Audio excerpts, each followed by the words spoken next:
Eleições 2022.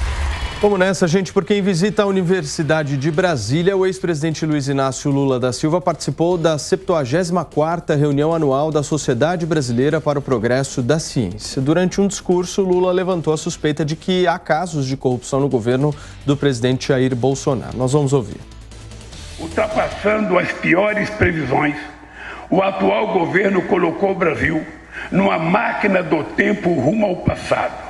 Fome, desemprego, destruição dos direitos trabalhistas, inflação, corrupção e ameaça da democracia são as marcas desse desgoverno que nega a ciência em todos os seus atos. Você veja o que eu falei corrupção aqui, porque vira e mexe o presidente diz que não tem corrupção no governo dele.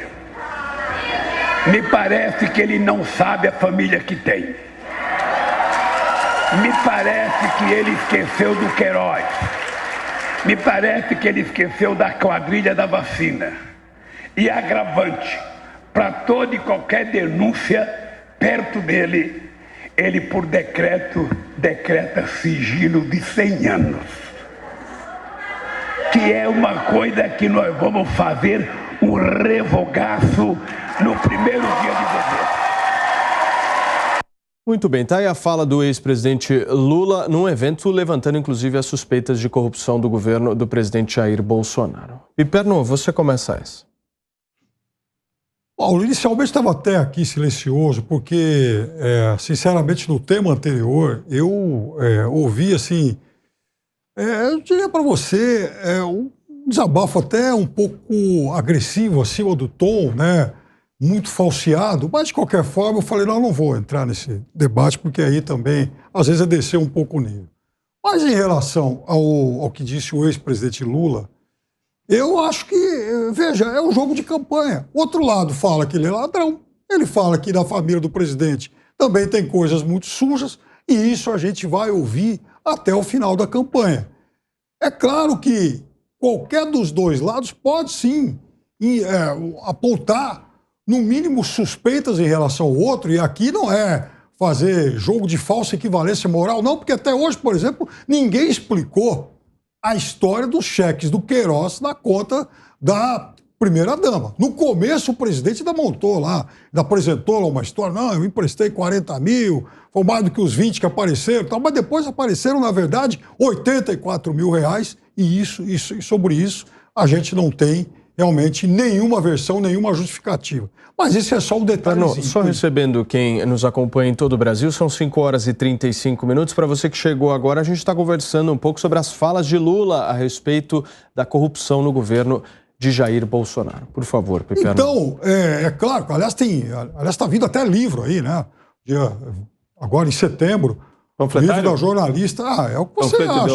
É todo o seu direito achar isso e tal. Uma repórter importante, premiada, enfim, que escreve para um local importante, Juliana Dalpiva, apresentando aí o livro Os Negócios do Jair. Inclusive rodou aí no último final de semana histórias envolvendo um ex-cunhado, né?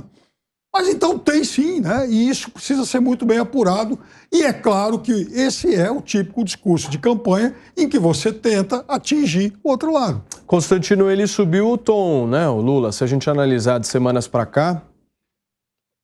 Subiu, o que denota desespero, né, com as pesquisas que vão fazendo um catch-up com a realidade, e ele já sabe que não está na frente desse jeito que algumas pesquisas dizem. Agora, é um grau de cinismo assustador, porque o que o Lula tem para falar sobre o tema corrupção em relação ao Bolsonaro, e ele puxar esse tema mostra, no mínimo, um grau de, alguns vão dizer coragem, outros cinismo beirando a psicopatia, né? Porque ele falar de corrupção é um negócio impressionante. Mas vamos lá, de um lado ele apresenta suspeitas. Não, tem suspeitas. Ou então aquela lógica pipérnica da prisão do careca se não tiver fio de cabelo. Tem 100 anos de sigilo, logo tem corrupção, né? O que é ridículo. Agora vamos lá, do outro lado tem o quê? Vários casos concretos do PT, do Lula, a cúpula inteira do partido foi presa, né? Aí ele vem falar de família, né?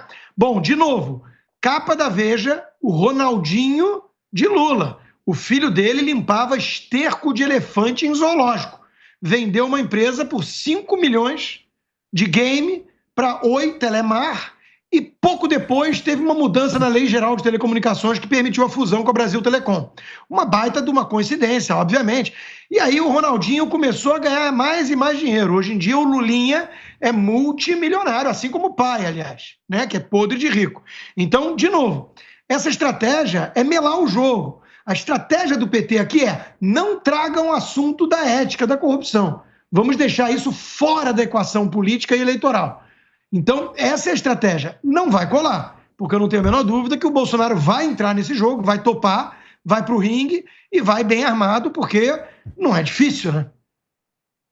Olha só, Consta, você citou a pesquisa do Banco Digital Modal Mais. Eu já vou trazer alguns números aqui, porque essa pesquisa foi registrada na Justiça Eleitoral sob o número BR-07639/2022. Foram consultadas mais de 2.000 pessoas em território nacional e a margem de erro é de 2,2 pontos percentuais para mais e para menos. E nós temos o seguinte resultado, segundo essa pesquisa que foi divulgada hoje.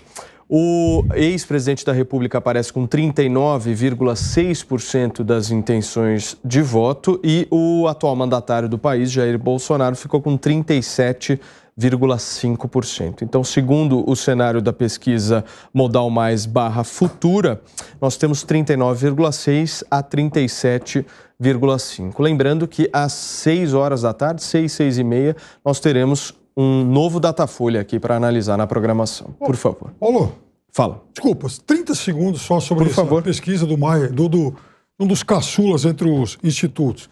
Não é surpresa, em relação ao levantamento anterior desse mesmo instituto, o Lula subiu 0,7 de 38,9 para esse 39,6 e o Bolsonaro caiu 0,1. 0,1, né? De 37,6 para 37,5. Mas que discrepância para a Folha, né? Vamos aguardar o Datafolha de daqui a pouquinho, né? Por favor, senhor. Pesquisas vão dizer o que elas quiserem dizer, mas o que vai ditar a realidade é a hora do voto. A estratégia de marketing da esquerda está muito clara. Ela está fazendo uma espécie de jogo de xadrez com pombo. Sabe como é que é jogo de xadrez com pombo? O pombo vai ali, plá, espalha todas as peças e o jogo não acontece. A campanha está desse tipo. O que nós estamos vendo agora é essa tentativa da equivalência moral entre o candidato do PT e o atual presidente da República. Isso vai dar certo ou não? Aguardemos. O eleitor brasileiro não é mais idiota como outrora. Agora, essa é tática de campanha. Campanha é para isso. Um vai xingar o outro. Agora, você, eleitor, tem que ter na cabeça o seguinte: qual é a proposta de cada candidato para o Brasil? O que cada um fez efetivamente no seu mandato e no mandato de seu partido? É essa análise histórica do presente para o futuro que tem que ser feita. A gente tem que viver, o eleitorado brasileiro tem que aprender a viver o momento presente. O brasileiro tem a doença do amanhã. Ele acha que amanhã seremos o Brasil do futuro. Cara, o amanhã depende do seu hoje. Se você não cuidar do hoje, não tem amanhã. Então, o eleitorado ele tem que ter informações concretas, elas são disponíveis, para você saber o que o governo atual fez de positivo, no que ele efetivamente falhou, no que ele pode melhorar ou não. E a mesma análise cabe para o lado da oposição. Então, a gente tem que começar, o eleitorado tem que parar de ser idiota, não entrar na paixão eleitoral que está sendo imposta pela tática do jogo de xadrez com pombo e votar o mais acertadamente possível. Vou repetir aqui todo dia. Você tem que eliminar os vagabundos da política. Eu não estou me referindo a um candidato ou outro, não. Eu estou dizendo que nós temos nessa eleição, e vamos ter de novo, uma influência grande do crime organizado comprando voto para eleger gente que não presta, a exemplo do que vem ocorrendo há várias eleições do Brasil. Olha só, eu citei as intenções de voto de Lula e Bolsonaro, mas só fazendo um complemento aqui, nós temos Ciro Gomes com 7,4%, segundo essa pesquisa Modal Mais divulgada hoje, Simone Tebet aparecendo com 1,9%, nem 2% aí nessa pesquisa, e André Janones com 1,5%. Os demais postulantes à presidência da República não alcançaram 1% nessa pesquisa, Marco. Então, Paulo, falar que não está fazendo equivalência moral quando você aplaude, quando você escuta e dá um pingo de credibilidade para o que o Lula fala e para o que a imprensa suscita constantemente, sem ter nenhuma evidência, nenhuma prova, é aquele negócio, né? É engraçado. Paulo, aqui, ó. Por favor, Marco. Prova para mim que você não é corrupto. Eu não Não, estou... prova. Não há necessidade. Eu não quero ouvir prova. Disso, você entende? Então, quer dizer, é inversão do ônus. Você não tem que provar para mim que você não é corrupto. Eu tenho, como órgão, como instituição do Estado, que provar que você é. E isso é feito por meio de investigação policial. E fizeram várias, hein? Fizeram várias. Nada se fala sobre inquéritos arquivados.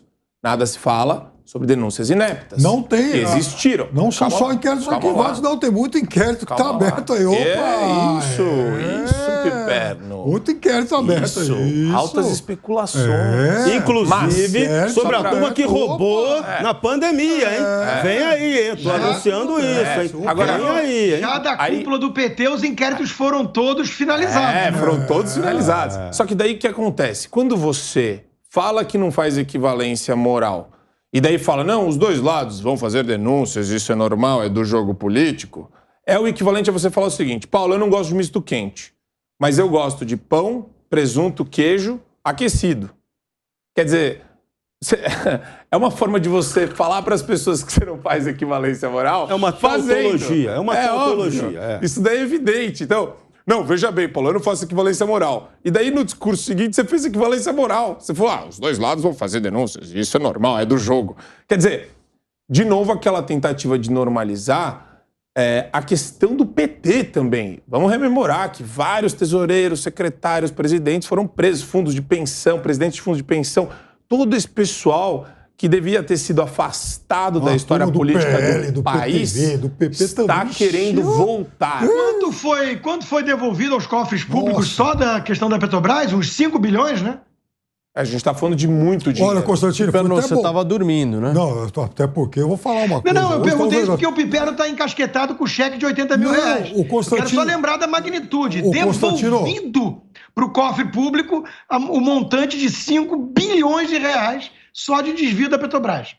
Inclusive de gente bastante partida, até uns aí no governo. Mas, enfim, segue a vida. Costa, né? Fala, Piperno. Você ia fazer um comentário, por favor. Do governo do PT. Não, essa turma toda que está no governo, né? Junto agora do governo na base do PT. No governo do PT, eles estão aí surfando aí, inclusive. Foi no governo do PT o caso de corrupção. Ou seja, isso então, Constantino, que você está dizendo é mais sério, é mais grave, porque sabendo que essa turma já tinha roubado no governo do outro, você vai e acolhe para sua base. Olha só que padrão de comportamento. Você pode sugerir a governabilidade do governo sem o PP, sem o PL, talvez com o PSOL, talvez com o Novo. Você pode sugerir então, isso. Você acha que vale tudo, vale inclusive não, você quem acha que vale tudo é o PT. Cooptar ladrões do outro governo? Não, quem fez isso foi o PT. O PT criou esses ladrões. Não criou? Eles não eram ladrões antes. Eles eram, todos eles, Madre Teresas de Calcutá. Quem roubou no PT? A gente está falando de escândalos do PT, do governo do PT. E a gente está falando do atual governo que absorveu essa turma. Mas cadê o escândalo nesse governo, dessa turma? Cadê? Os ladrões são... As digitais são as mesmas, cara. Mas não tem. E, aliás, não tem o escândalo. Como não? FNDES, como não? Tratoraz, como não? Codevasp. Meu Deus, ele volta com as mesmas... E não tem. Ministério da Educação, não tem. Quer dizer, então vamos então deletar tudo isso. Você está querendo vincular Vamos então deletar esse negócio. Mas o que o pessoal... Assim... Vou falar um negócio, quer dizer, você vai e sabe que o fulano é ladrão, né? Que ele roubou no outro governo. Aí você vai, na hora de montar o seu governo, você vai lá e dá um abraço. Não é ladrão. Peraí, eu preciso entender. A turma, então, julgada e condenada do Petrolão e Mensalão do governo do PT, é ladrão, então, esse pessoal? Eu imagino que aqueles que cumpriram pena até o fim, os do PT. trânsito e julgado, tinha gente... O Lula cumpriu. O Lula cumpriu. Não, o Lula não cumpriu pena toda. O Lula Cumpriu. foi, inclusive, teve seu processo anulado pela Suprema Corte do Brasil. Não, mas e esses estão presos? O Valdemar Costa Neto está preso? Cumpriu Por até o corrupção? fim. Cumpriu até o fim. Então ele já pagou com a sociedade. Pagou. Ele tá preso? Ele pagou, Então eu cumpriu quero a entender sua pena, lógica. o que não eu quero entender a lógica de por que o que comandou o Petrolão não é ladrão, mas os partidos envolvidos que não o PT são. Eu preciso entender essa lógica. Não, difícil. a gente precisa entender o seguinte: tem uns que foram condenados, as sentenças foram transitadas em julgado e cumpriram pena até o fim. Esses caras, com esse carimbo de ladrão, que cumpriram pena até o fim, eles foram abraçados pelo atual governo. São todos Os que não sócios. cumpriram pena até o fim Fala, não Serrão. são ladrões. Aqueles que De novo. tiveram as suas sentenças Rapaz, revogadas. hoje tá pior que o normal, hein? Aqueles que tiveram A as suas lógica sentenças pipérica tá- revogadas, se não teve a sentença transitada em julgado, é sinal que não é culpado, né? É evidente que não é Meu culpado, né? Deus. O eleitor está vendo qual é o grande problema do Brasil? É a juristocracia. A juristocracia, ela pratica o rigor seletivo. Ela perdoa quem convém a ela e pune quem ela escolhe como inimigo. Então, é isso que nós temos que impedir que aconteça no Brasil. O Brasil tem que ter a punição efetiva a quem é criminoso. Cometeu crime, tem que cumprir a pena, não pode ter perdão. Mas não é isso que vem acontecendo. Isso acontece desde o bandidinho do pé de chinelo até o mega bandidão da cleptocracia. Então é isso, eleitor, que você, com seu voto, tem que mudar. Não dá para governar um país com esse modelo. Não interessa quem seja o candidato à presidência. Se a gente não mudar essa estrutura, isso vai acontecer com o seu voto, a gente não melhora. E o Brasil tem que melhorar. A economia está aí para bombar. E a classe política desqualificada está aí para jogar para baixo, em parceria com a cleptocracia e sua juristocracia criminosas. Não podemos aceitar isso.